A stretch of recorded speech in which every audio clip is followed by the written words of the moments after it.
आज विधानसभा में बिहार के पहले मुख्यमंत्री रहे श्री कृष्ण सिंह को लेकर एक मांग रखी गई है। श्री कृष्ण बाबू के साथ साथ कर्पूरी ठाकुर का नाम भी लिया गया है और सबसे महत्वपूर्ण है कि यह मांग राष्ट्रीय जनता दल की तरफ से की गई है। राजद पिछले कुछ समय में लगातार कुछ ऐसी काम कर रही है या ऐसे बयान दे रही है जिसकी चर्चा पूरे बिहार के सामाजिक ताने बाने के लिहाज से काफी महत्वपूर्ण हो गया है। विधानसभा चुनाव के पहले से ही राजद ने यह कोशिश शुरू कर दी थी।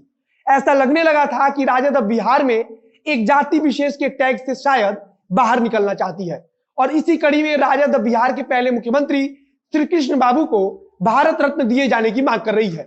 पिछले कुछ समय से राजद लगातार कुछ ऐसा कर रही है जो आमतौर पर राजद लालू यादव के समय में नहीं करती थी।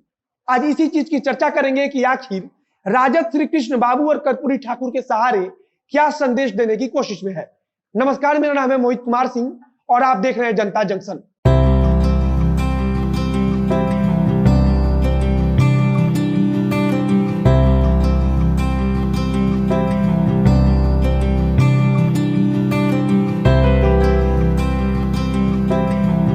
तेजस्वी यादव चुनाव के समय लगातार बार बार जाति से ऊपर उठकर मतदान करने की बात कर रहे थे।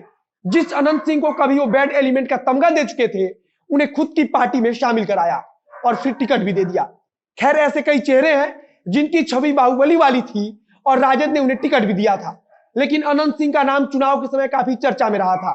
उसका एक कारण अनंत सिंह का फेमस चेहरा था, तो दूसरा बिहार के राजनीतिक समीकरण के हिसाब से सामाजिक ताने बाने को लेकर भी खूब चर्चा हुई। राजद को ऐसा माना जाता है या फिर कह लीजिए कि एक तस्वीर उसकी बन चुकी है कि वह ऊंची जातियों का विरोध करता है। इस बार के बिहार विधानसभा चुनाव में अनंत सिंह को पार्टी में शामिल कराकर टिकट दिया गया, तब इसे जाति वाले चश्मे से देखते हुए काफी चर्चा हुई थी। अब राजद के तरफ से विधानसभा में श्री कृष्ण बाबू और कर्पूरी ठाकुर को भारत रत्न दिए जाने को लेकर बिहार सरकार केंद्र से बातचीत करे, इस मांग को रखा गया है। अब राजद की तरफ से की जाने वाली इसी मांग को लेकर चर्चा हो रही है कि राजद इससे क्या संदेश देने की कोशिश में लगी है। अगर हम इस बार बिहार विधानसभा चुनाव की बात करें तो उस समय भी इस चीज की चर्चा हो रही थी कि तेजस्वी यादव को यह लगने लगा है कि अब केवल किसी एक विशेष जाति के समर्थन से सरकार नहीं बनाया जा सकता है।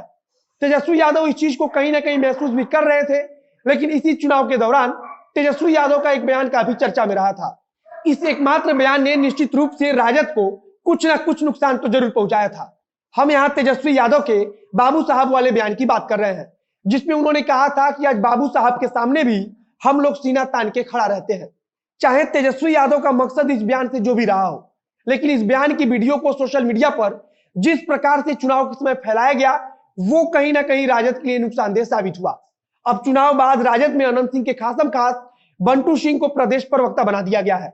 इधर राजद की तरफ से श्री कृष्ण बाबू को लेकर भारत रत्न की मांग की जा रही है, जो आने वाले राजनीतिक प्रयोग को साफ साफ प्रदर्शित कर रही है। सदन में कल संसदीय मंत्री विजय चौधरी ने बताया कि श्री बाबू को भारत रत्न देने के लिए बिहार सरकार केंद्र सरकार से सिफारिश करेगी। इसके साथ ही सरकार की तरफ से बताया गया कि बिहार सरकार इसके पहले राम मनोहर लोहिया और कर्पूरी ठाकुर को भारत रत्न दिए जाने की अनुशंसा कर चुकी है। आगे श्री बाबू को भारत रत्न दिए जाने की अनुशंसा को लेकर सरकार की तरफ से कहा गया कि मुख्यमंत्री नीतीश कुमार खुद प्रधानमंत्री नरेंद्र मोदी से इसके बारे में फोन पर बातचीत करेंगे। अब आखिरी में श्री बाबू के बारे में आपको बता दूं कि वह बिहार के पहले मुख्यमंत्री थे और बिहार पर सबसे लंबे समय तक लगातार शासन करने वाले व्यक्ति हैं। श्री बाबू को कुछ जगहों पर श्री कृष्ण सिन्हा और कुछ जगहों पर श्री कृष्ण सिंह भी लिखा जाता है। उन्हें आधुनिक बिहार का शिल्पकार कहा जाता है। उनके शासनकाल में कई सामाजिक बदलाव आए, चाहे वो दलितों के हक की लड़ाई हो या फिर जमींदारों से बिहार को मुक्त करना। 1937 में श्री बाबू को बिहार का प्रीमियर बनाया गया था, जिसे उस समय प्रधानमंत्री भी कहा जाता था। इसके बाद वे अपनी मृत्यु तक बिहार के मुख्यमंत्री पद पर बने रहे। उनके बारे में कहा जाता है कि वह कभी भी अपने क्षेत्र में वोट मांगने नहीं गए। इसके बावजूद उन पर विश्वास और उनका काम था कि लोग उन्हें पसंद करते थे। अब आगे देखना होगा कि क्या केंद्र सरकार की तरफ से श्री बाबू या फिर कर्पूरी ठाकुर, इन दोनों में से किसी के नाम को आगे किया जाता है या नहीं।